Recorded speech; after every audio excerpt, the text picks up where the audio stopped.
Good afternoon, everyone. Let's start our new unit, that is unit second.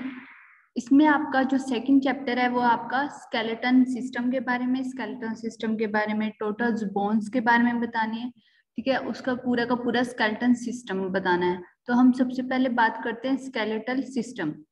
Skeleton और skeletal में confuse मत होना। Skeleton में सिर्फ हम बोन्स की स्टडी करते हैं और स्केलेटल में हम जो बोन्स के साथ मसल्स अटैच होगी उसको बोलते हैं हम skeletal system. The skeleton system contain the bones that give the structure of human body. अब स्केलेटन सिस्टम क्या है, बेसिकली दो टाइप से डिवाइड है, एक्सियल और अपेंडिकुलर, जैसा आप डायग्राम में देख रहे हैं। एक्सियल में टोटल कितनी बोन्स आती है, 80 बोन्स आती है, और अपेंडिकुलर में 126 बोन्स आती है। अब अपेंडिकुलर भी आपका टू में डिवाइड है, अपर लिम्स और लोअर लिम्स। अब एक्सियल अपेंडिकुलर क्या होते हैं, जोन से आपको लाइट कलर के जो आपको फिलअप दिख रहा है वो आपका सारा का सारा एक्सियल है। एक्सियल मतलब स्ट्रेट लाइन। तो आपका सेंट्रल सीएनएस ब्रेन से लेकर जो भी आपका स्टर्नम तक जाएगा, ठीक है, वो सारा का सारा आपका एक्सियल में आएगा। बाकी के जितने भी पार्ट्स आएंगे, जितने भी ऑर्गन्स आए, ठीक है, बोन्स आएगी, जितने भी आपके बोन्स आएगी बाकी की, वो सारा का सारा आपका आएगा अपेंडिकुलर में। अब अपेंडिकुलर भी दो टाइप्स की डिवीजन है, अपर और लोअर। अपर मतलब ऊपर वाला, यानी कि हाथ, जो आपके हैंड्स की बोन्स होगी वो आएगी आपकी अपर में, और लोअर्स में क्या आएगा आपका लेग्स वाला, ठीक है, लेग्स वाला जितना भी बोन्स है वो आएगी आपकी अपेंडिकुलर में। नेक्स्ट है कि एक्सियल में कौन कौन सी बोन्स इंक्लूड होती हैं, स्कल की यानी कि ब्रेन की, स्पाइन की, रिब केस की और स्टर्नम, इन सबको मिला के आपकी 80 बोन्स बनती है। और अपेंडिकुलर में आती है आपकी 126 बोन। किसको मिला के बनती है, पेल्विक्स को मिला के बनती है, शोल्डर को मिला के बनती है, आर्म्स को, लेग्स को, फीट को और हैंड्स को, इन सबको मिला के आपका अपेंडिकुलर बनता है, ठीक है। अपेंडिकुलर बनता है और इसमें टोटल बोन्स कितनी आती है आपकी 126। Axial skeletal was made from bones that were in a central part of the human being. Obviously बात है, सेंट्रल पार्ट इसलिए बोला गया है ताकि आपकी जो बाकी की बोन्स है वो भी क्या है, सबके सब इसके साथ कनेक्टेड है। अगर ये सेंट्रल पार्ट आपका नहीं होगा तो बाकी के हाथ पैर, हाथों की, पैरों की, शोल्डर की, आर्म्स नहीं कनेक्ट होंगे, इसलिए इसको central part of the human beings बोला गया। Appendicular skeleton include bones of the limbs and supporting elements that connect to the trunk. जो अपेंडिकुलर स्केलेटन है वो क्या आपका लिम्स क्या होते हैं, हाथों की, पैरों की, ये सब की मूवमेंट्स, ठीक है, जो कि आपको सपोर्ट प्रोवाइड करती है। It has a great ability to change the abilities and environment for a human being. ये इसी की वजह से जैसे जैसे हम मूवमेंट करते रहेंगे उसी के अकॉर्डिंग आपकी बॉडी की एबिलिटी चेंज होती रहेगी। नेक्स्ट है आपका ऑर्गेनाइजेशन ऑफ स्केलेटल मसल्स। जैसे हमने लेवल ऑफ ऑर्गेनाइजेशन पढ़ा था, इसमें क्या पढ़ा था हमने, लेवल ऑफ ऑर्गेनाइजेशन की, यानी कि जो कंप्लीट ऑर्गेनाइजेशन है इंडिविजुअल की, उसकी बेसिक कंसेप्ट क्या है, यानी कि वो कहाँ से ओरिजिनल हुआ था, ठीक है, उसका फर्स्ट लेवल क्या है। तो इसी तरह आपका ऑर्गेनाइजेशन ऑफ स्केलेटल मसल्स है, इसमें भी हमने बताया कि मसल्स की बेसिक यूनिट क्या है। बेसिक यूनिट अगर हमें पता लगेगी तो तभी पता चलेगा कि उस चीज से आपकी मसल्स बनी है, और मसल्स होगी तभी आपकी बॉडी में मूवमेंट, लोकोमोशन होगी, कॉन्ट्रैक्शन होगी, रिलैक्सेशन होगी। तो पढ़ते हैं हम organisation of skeletal muscles. All the activities that involve movement depend upon muscles. Obviously बात है, देखो जितनी भी हम एक्टिविटी करते हैं वो किसके बेस पे कर रहे हैं, मसल्स की मूवमेंट हो रही है तभी तो। अब खाली स्केलेटन खड़ा रहेगा तो वो क्या मूवमेंट कर पाएगा, नहीं कर पाएगा ना। तो जब तक आपकी मसल्स अटैच नहीं होगी तब तक उसमें कोई भी मूवमेंट नहीं होगी। उसी मसल्स अटैचमेंट को स्केलेटन के साथ क्या बोला गया, skeletal muscles. Various purpose for muscles are locomotion, upright posture, balancing on two legs, supporting of internal organ, production of heat. Next है controlling valves and body opening. Next है आपके, अब आपने टिश्यू पढ़ा था कि टिश्यू में आपका थर्ड टिश्यू क्या है, मसल्स टिश्यू। तो इसमें भी आपको पता कि जो बेसिकली मसल्स है आपकी तीन टाइप्स की होती है, skeletal muscles, cardiac muscles and smooth muscles. तो जो हम पढ़ेंगे वो कौन सी पढ़ेंगे, स्केलेटल मसल्स, क्योंकि कार्डियक मसल्स हमेशा हार्ट में होती है, और स्मूथ मसल्स आपके कितने विजरल पार्ट्स होते हैं, जितने भी आपके ऑर्गन्स होते हैं, स्मूथ नाजुक ऑर्गन होते हैं, वो किससे मिलके बने होते हैं, स्मूथ मसल्स से। Skeletal muscles are muscles which are attach to the skeleton, ठीक है। स्केलेटल मसल्स वो मसल्स होगी जो कि स्केलेटन के साथ अटैच है। Skeletal muscles are mainly responsible for locomotion, voluntary contraction and relaxation, ठीक है। तो इसी की वजह से आपकी कॉन्ट्रैक्शन और रिलैक्सेशन होती है। नेक्स्ट है आपका organisation of skeletal muscles. First आती है आपकी मसल्स, ठीक है, यानी कि आपने पूरा का पूरा ऑर्गन ले लिया, ठीक है। सपोज करो कोई भी ले लो आप, मतलब कि लीवर का कोई भी ऑर्गन ले लो, ठीक है, जैसे डाइजेशन। अब अगर हम डाइजेशन वो स्केलेटल मसल्स ले लेते हैं, ठीक है, स्केलेटल मसल्स का हमने मसल्स पार्ट ले लिया, ठीक है, बाइसेप्स का पार्ट ले लिया, तो वो क्या होगा आपका होल ऑर्गन होगा। तो वो होल ऑर्गन का अगर हम छोटे टुकड़े करेंगे तो वो क्या कहलाएगा आपका फेसिकल्स, ठीक है। फेसिकल्स का अगर हम फर्दर छोटा टुकड़ा करेंगे तो वो क्या होगी आपकी मसल्स फाइबर। अब मसल्स फाइबर में जितने भी आपके, ठीक है, मसल्स फाइबर कहलाएगी। और इन मसल्स में आपकी जो भी मसल्स में सेल ऑर्गेनेलीज प्रेजेंट होगी उसको बोलेंगे मायोफिब्रिल, ठीक है। मसल्स का छोटा पार्ट करेंगे तो फेसिकल्स, फेसिकल्स का छोटा पार्ट करेंगे तो वो क्या रहेगा आपका मसल्स फाइबर। अब अगर मसल्स में ऑर्गेनेलीज प्रेजेंट है तो उसको क्या बोलेंगे मायोफिब्रिल। अब मायोफिब्रिल का छोटा सा अगर हम पार्ट लेते हैं उसको बोलते हैं सैक्रोमल, जो कि आपकी बेसिक यूनिट है, फंक्शनल यूनिट है मसल्स की।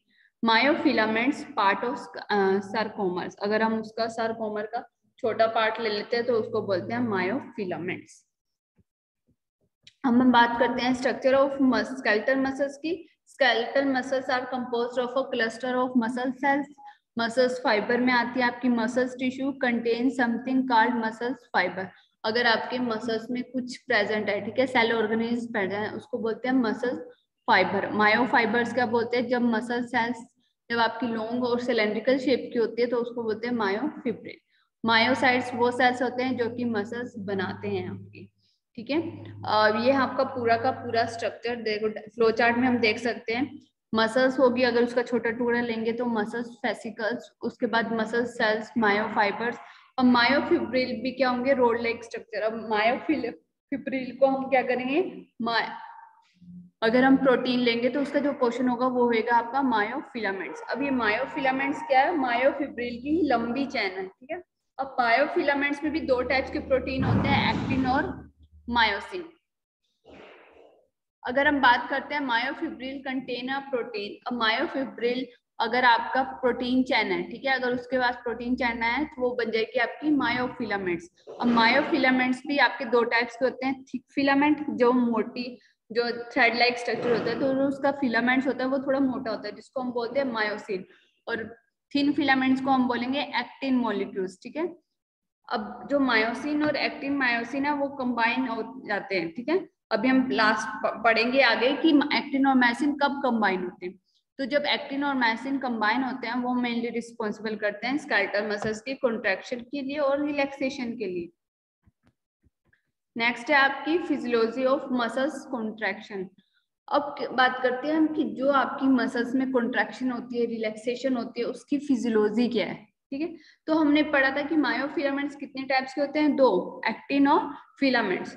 तो क्या होगा जब आपके, पहले हम डायग्राम पढ़ते हैं तब आपको फ्लो चार्ट ज्यादा अच्छे से समझ आएगा। देखो डायग्राम में फर्स्ट स्टेप क्या है, एसिटाइल कोलिन जब रिलीज होता है आपके तो वो बाइंड करता है रिसेप्टर के ऊपर, ठीक है, वहां से आपका एक्शन पोटेंशियल जनरेट होता है। उसके बाद क्या होगा, सैक्रोप्लाज्मिक रेटिकुलम से कैल्शियम निकलना शुरू होगा। जितना कैल्शियम रिलीज होगा उतनी ज्यादा एक्टिन और मायोसिन कंबाइन होंगे, ठीक है। और उन्हीं की कंबाइन से क्या होगी आपकी मसल्स कॉन्ट्रैक्शन, ठीक है। वो एक ब्रिज बना लेंगे, उसी ब्रिज को की वजह से आपकी मसल्स कॉन्ट्रैक्शन होती है। और सैक्रोप्लाज्मिक रेटिकुलम से जैसे ही कैल्शियम की एंट्री बंद होती है तो क्या होता है, एक्टिन और मायोसिन क्या करते हैं आपके ब्रिज बनाना छोड़ देते हैं, ठीक है। जो उनका ब्रिज बना है वो टूट जाता है, अलग अलग हो जाते हैं, जिसकी वजह से आपकी बॉडी में फिर से रिलैक्सेशन आनी शुरू हो जाती है। अब ये देखो फ्लो चार्ट में फर्स्ट पॉइंट क्या है, डीपोलराइजेशन और कैल्शियम आयन रिलीज, यानी कि जैसे ही आपका पॉजिटिव आयन आपके उसमें जाता है, ठीक है, मेम्ब्रेन में जाता है, उसी टाइम आपके कैल्शियम की एंट्री होनी शुरू हो जाती है। कैल्शियम की एंट्री होते ही क्या होती है, एक्टिन और मायोसिन ब्रिज बनाना शुरू कर देते हैं। और ब्रिज जैसे ही बनाते हैं तो अगर रिलैक्स कॉन्ट्रैक्शन हो गई, उसके बाद रिलैक्सेशन भी तो चाहिए ना, तो वो वापस से कैल्शियम आयन सैक्रोप्लाज्मिक रेटिकुलम में स्टोर होना शुरू हो जाता है, और जिसकी वजह से क्या हो जाती है, जो उनका ब्रिज बन रहा है वो ब्लॉक हो जाता है, जिसकी वजह से मसल्स फाइबर में क्या आने लग जाती है, रिलैक्सेशन। अब मेन पर्पस क्या आपका मसल्स कॉन्ट्रैक्शन का, पोस्चर, ज्वाइंट स्टेबिलिटी और हीट प्रोडक्शन। अब क्या है, muscles contraction one of the key process of basic life of human beings. अब आप सबको पता है कि आजकल डेली लाइफ में हमें मसल्स के मूवमेंट के बिना कोई भी काम नहीं होता, ठीक है। अगर हम किसी चीज को उठा रहे हैं या किसी चीज को पकड़ रहे हैं तो भी उसमें मसल्स की मूवमेंट रहती है, ठीक है। तो जो ह्यूमन बींग्स की बेसिक लाइफ है वो मेनली मसल्स के ऊपर ही बेस है, ठीक है। This physiology makes our skeletal system stable. इसी फिजियोलॉजी की वजह से आपका जो मसल्स है वो क्या रहते हैं, आपकी स्टेबल बनते हैं। नेक्स्ट है आपका न्यूरोमस्कुलर जंक्शन टॉपिक। न्यूरो मतलब ब्रेन और मस्कुलर मतलब मसल्स और जंक्शन मतलब इन दोनों के बीच में। तो जो ब्रेन से निकले हुए केमिकल सब्सटेंस जब आपकी मसल्स पे जाके बाइंड होते हैं और उनकी वजह से कॉन्ट्रैक्शन और रिलैक्सेशन होती है, इसी को भी बोलते हैं हम neuromuscular junction. A neuromuscular junction is a chemical synapse between motor neuron और मसल्स फाइबर। न्यूरोमस्कुलर जंक्शन की वजह से आपकी जो मसल्स है उसमें कॉन्ट्रैक्शन होनी शुरू होती है। न्यूरोमस्कुलर जंक्शन परफॉर्म करने के लिए हमें 3 चीजों की रिक्वायरमेंट रहती है, pre synaptic and post synaptic. उसके बाद जो इन दोनों के बीच में एरिया आता है तीसरा, वो it is a site of chemical communication between nerve fibre और मसल्स फाइबर। ये क्या है, ये एक ऐसी कम्युनिकेशन का प्रोसेस बोल सकते हैं जिसमें कि आपके नर्व फाइबर और मसल सेल्स के बीच में कम्युनिकेशन होता है, क्योंकि ब्रेन से निकलेगा सिग्नल तभी आपके टारगेट सेल्स में जाएगा, मसल्स के पास जाएगा।